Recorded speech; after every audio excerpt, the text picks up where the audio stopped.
If you're buying a property in Spain, it's a tricky business and you can potentially lose out on tens of thousands of pounds if you don't know some of the things I'm about to tell you.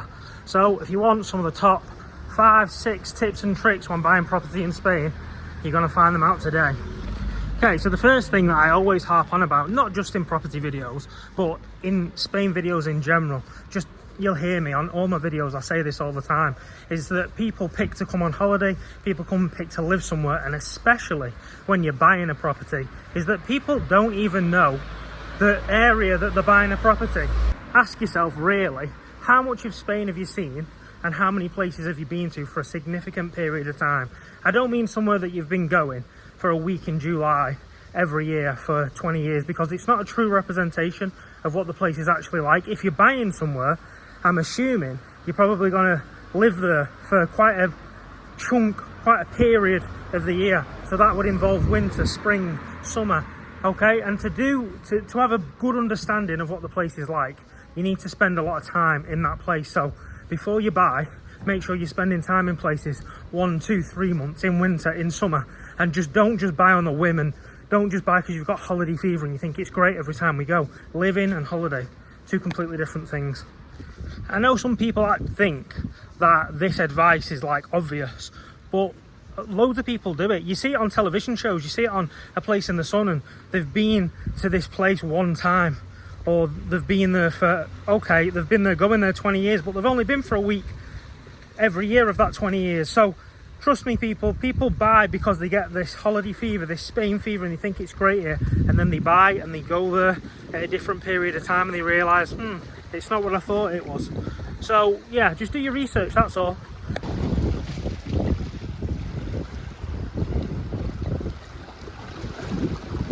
Okay, this next thing ties in with what I've just said, and that is, in Spain, when you're buying a property and selling a property, you pay much higher taxes than you would pretty much anywhere else in Europe, definitely in the UK. If you're buying a property in Spain, you've got to basically pay 10% of the purchase price to the government.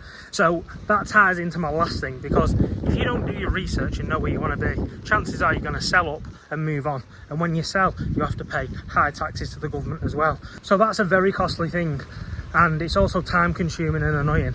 So you only want to be doing it once. Just touching a bit more on that tax thing. Yes, when you buy a property, you pay 10% of the purchase price to the government, and that's pretty much all over Spain. It fluctuates 1% or 2% depending on what region you buy, but Costa del Sol, Costa Blanca, it's like 10%, and then there's more fees when you buy as well. So your lawyer fees, your estate agent fees, obviously that's when you sell, but they're a lot more expensive. So when you buy or when you sell, you've got to remember you're going to be paying an extra 12 to 15% on top of the purchase price, which is crazy if you think about it. In the UK, if you sell a property, you're really only looking at a few £1,000s. You're looking at maybe 1 to 2%. So it's something that catches a lot of people out, and a lot of people that I've spoke to that have bought property here didn't actually factor in that extra 12 to 15%, and they struggled because they couldn't get the works done that they wanted to get done. So you've just got to be careful, and you've got to do your research and make sure that you have a good lawyer and they explain everything to you, because that's another thing. They'll just assume that you know. So touching on works or renovation work that you're going to get done, that's another thing that you have to factor in, but not just factor in. The main thing here is making sure that you get reputable builders, because unfortunately there are a lot of terrible builders basically in Spain. There's a lot of rogue builders, and especially in the touristy areas, it's just what it is. There's a lot of people that come from back home and from their own countries, and sometimes there's a reason that they're running from their own countries. It's usually because they've got a bad reputation or a bad name. So that is very common here. Now there's things that you can do to alleviate this. One is getting recommendations, but it doesn't go far enough, because people will give people recommendations and they don't know what good work looks like, or their friends, or whatever it might be.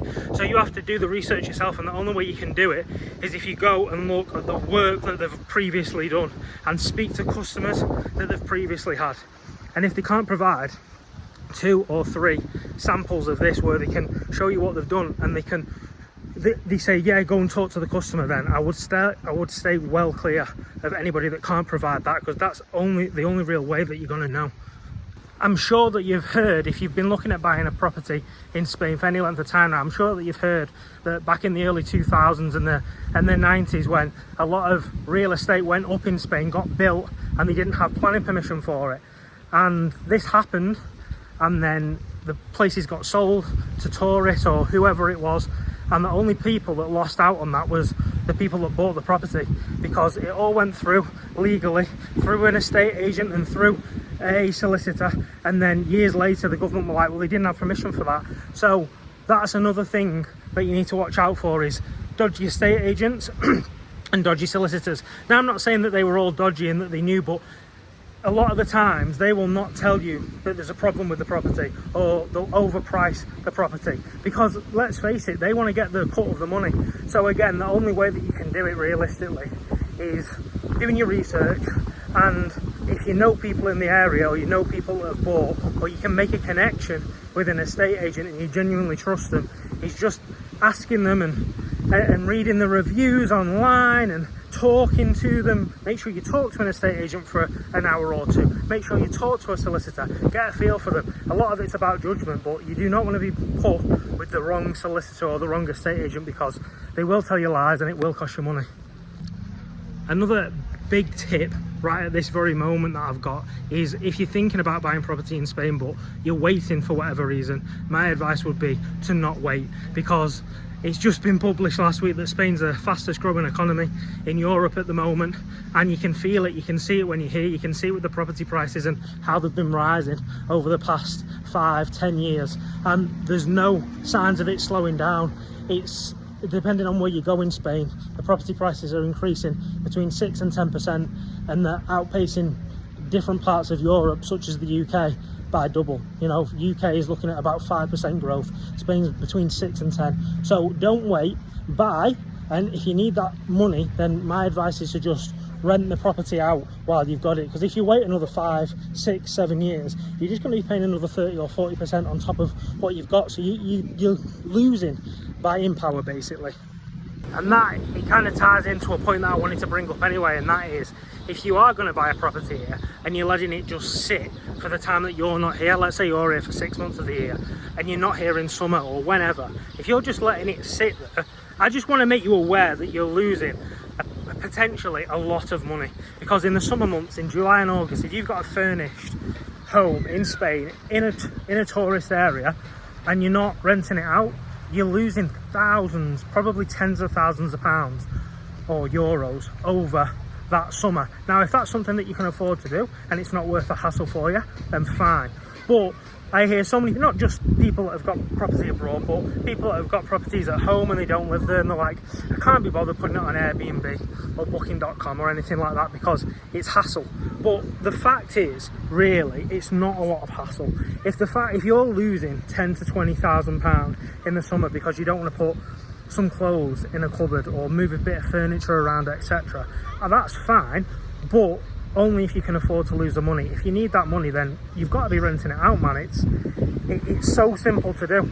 And if you want, any tips or advice on that, then I can give you it. I can help you with that. I manage Airbnbs back home, so I know the process, and it's not as much work as what you think. Now, the only last thing that I've got to say really is, make sure that just as you would back home, that you are bargaining on the price, because here in Spain it's not necessarily uncommon for you to barter 10 to 15% down from the asking price, whereas back home it's a little bit less common. So make sure you're doing that. They always inflate the price here.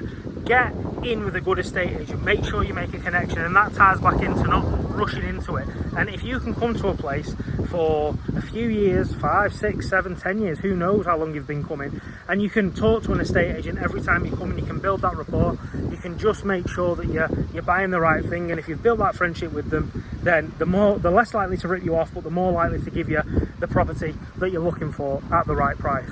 And realistically, I have tons of little tips that I could say about buying property in general, but those are the main things. If you stick to that, you're not going to go far wrong. The main one is just make sure you know where you want to live, okay? Don't rush into it. Anyway, that's the end of the video. Have a nice evening, day, afternoon, whatever it might be, and I'll see you in the next one. Adios.